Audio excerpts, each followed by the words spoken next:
Loputa, quand vous appuyez sur le candidat numéro 20, c'est le visage de Moïse Katumbi qui apparaît sur l'écran. Alors c'est compliqué, on ne comprend absolument rien. La population n'a pas su digérer cette histoire catastrophique. Vraiment c'est bizarre vraiment. On ne comprend absolument rien. Ça dépasse tout le monde. Nous, pour notre paix, qu'est-ce qu'on doit faire? Il faut lui faire la guerre. Et je l'ai dit. Je le redis ici. Je vous le dis parce que j'avais réservé. J'ai fait une interview ce matin avec une chaîne étrangère. J'ai pas voulu le dire. Je l'ai dit. J'ai réservé la primeur au peuple congolais à Tchangou tout à l'heure. Et je le dis à la première chaîne congolaise ici, chez vous. Merci. À la moindre escarmouche, des rigolos que vous avez vus s'exprimer à Nairobi. La moindre escarmouche, lisez sur mes lèvres. Je vais réunir les deux chambres en congrès, comme me le recommande la Constitution, et je vais leur demander l'autorisation de déclarer la guerre au Rwanda. Je le dis et je pèse mes mots. Parce que je suis même prêt à cela. Et aujourd'hui, on n'a même pas besoin d'envoyer des troupes au sol au Rwanda. De chez nous, nous pouvons atteindre Kigali. Pourquoi seulement maintenant, pas hier? Parce que j'en ai marre. Ils inventent cette parodie d'opposition. L'Alliance du fleuve Congo. C'est Charlot qu'on a vu la chose à Nairobi pour repositionner le M23. Donc vous comprenez que j'avais eu toujours raison de dire je ne parlerai jamais au M23. Parce que je sais que ce sont des pantins que Kigali place et déplace comme il veut. Je sais que c'est vous les Rwandais qui êtes derrière. Maintenant, ça suffit. Et j'ai dit aux Américains, ce que je vous ai dit, ce que j'ai dit devant le peuple à Tchangou, je l'avais dit précédemment, parce que par respect pour les Américains, j'ai dit voilà, vous voyez que Kagame se moque de nous, je vous l'avais dit. Il se moque de nous. Maintenant, il faut qu'il y ait quelqu'un qui se lève pour l'arrêter, et moi, je suis ce quelqu'un-là. C'est pour ça que je dis. Je le redis ici. C'est pas une blague.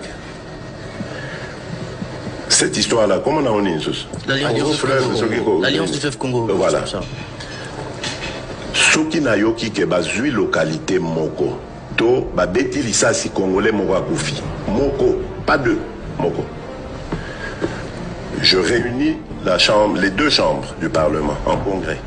Je dis, Bopé sans autorisation, parce que c'est la Constitution qui le dit, je commence la guerre contre le Rwanda. Je vous le dis ici, beau de retenir en haut. Si ça se fait demain, et pour ça les malobis. Donc si ils osent faire ça demain, mercredi, pendant que les Congolais seront en train d'aller voter, la Chambre sera réunie en congrès. Les deux chambres seront réunies en congrès pour me donner cette autorisation. Et jeudi, je fais feu. Monsieur le Président, je suis en train de vous dire que nous avons les capacités aujourd'hui. Bobangaté, les Congolais, n'ayez peur de rien. Nous avons aujourd'hui les capacités de mettre cet individu hors d'état de nuire. Pendant ces temps, Jean-Pierre Kambila, ancien directeur de cabinet adjoint de Joseph Kabila, appelle la population à ne point voter pour Moïse Katumbi. Il a choisi Félix Tshisekedi comme son favori à la présidentielle à venir. Jean-Pierre Kambila a été reçu lundi dans le cadre de l'émission Entretien. On l'écoute. Puisque vous m'avez interrogé sur Katumbi, je vous ai répondu sur lui. Pour rien au monde, je n'encouragerai mes compatriotes à voter pour lui, parce que c'est un homme dangereux qui va vendre notre pays, et nous aimons ce pays. Chers compatriotes, l'heure est suffisamment grave. Beaucoup de pays qui estiment qu'ils doivent régenter le monde s'organisent pour mettre à la tête de notre pays quelqu'un qui va leur vendre le Congo. En pièces ou entièrement. Vous devez vous opposer à ça. Patrice Lumumba, Joseph Kasavubu, Mobutu Sese Seko, Laurent Désiré Kabila, Joseph Kabila ont travaillé pour l'unité de ce pays. Ne mettez pas ce pays entre les mains de quelqu'un qui pourrait, pour ses intérêts personnels, le vendre, le disloquer, le balkaniser comme on dit ici. Donnez-le à quelqu'un que vous aimez, puisque vous avez montré que vous l'aimez, à quelqu'un qui vous aime, qui vous respecte, dont vous connaissez les origines complètement. Donnez ce pays à cette personnalité-là pour qu'il le dirige. Ne suivez pas ceux qui veulent mettre notre pays à feu et à sang.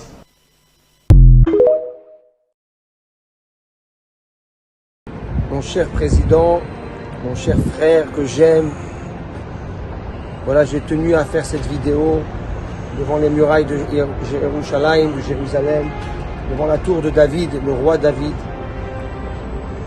afin de prier et d'exprimer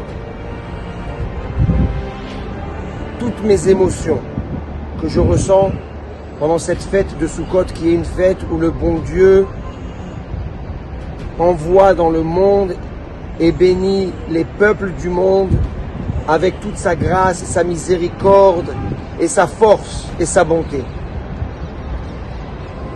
La Torah nous enseigne que pendant ces jours-ci, on doit sacrifier 70 taureaux dans le temps du temple. 70, pourquoi? Pour les 70 nations. Et pendant cette période-là, on prie pour toutes les nations. Et moi, j'ai pris sur moi, avec tout cœur, de prier pour toi, mon président, de prier pour le Congo, la République démocratique du Congo. Et je demande au bon Dieu qu'il t'illumine et qu'il apporte sur ton peuple l'abondance, la paix, la tranquillité, l'allégresse, la force, et que tu sois son serviteur et que tu représentes sa grâce et sa bonté et sa force dans le monde, et que ta parole soit toujours acceptée par tous les peuples. Et comme nous l'enseignent nos sages, ce qu'on demande et ce qu'on entreprend pendant ces jours-ci a une place très particulière dans le cœur du bon Dieu, et il exauce nos efforts et nos prières et bénit nos actions. C'est pour cela que je me permets, mon frère et mon président, de t'envoyer ce message pour te dire à quel point il est important de s'engager dans des actions de positivité, de lancer des projets, de faire des démarches qui vont nous amener toute l'abondance que tu mérites et que la République démocratique du Congo et que le peuple du Congo mérite. Et si Dieu veut, avec ses efforts, avec ses paroles, avec ses prières, le bon Dieu va te garder proche de lui et chercher à ce que tu continues à être son représentant et le leader du peuple congolais. Je t'aime, et qu'on soit tous bénis par la bénédiction du Shabbat, par la bénédiction de Jérusalem, de la terre sainte d'Israël, par les deux mains du bon Dieu et sa bénédiction. Amen. Je t'aime très fort. Shabbat Shalom, et comme on le dit, Chag Sameach.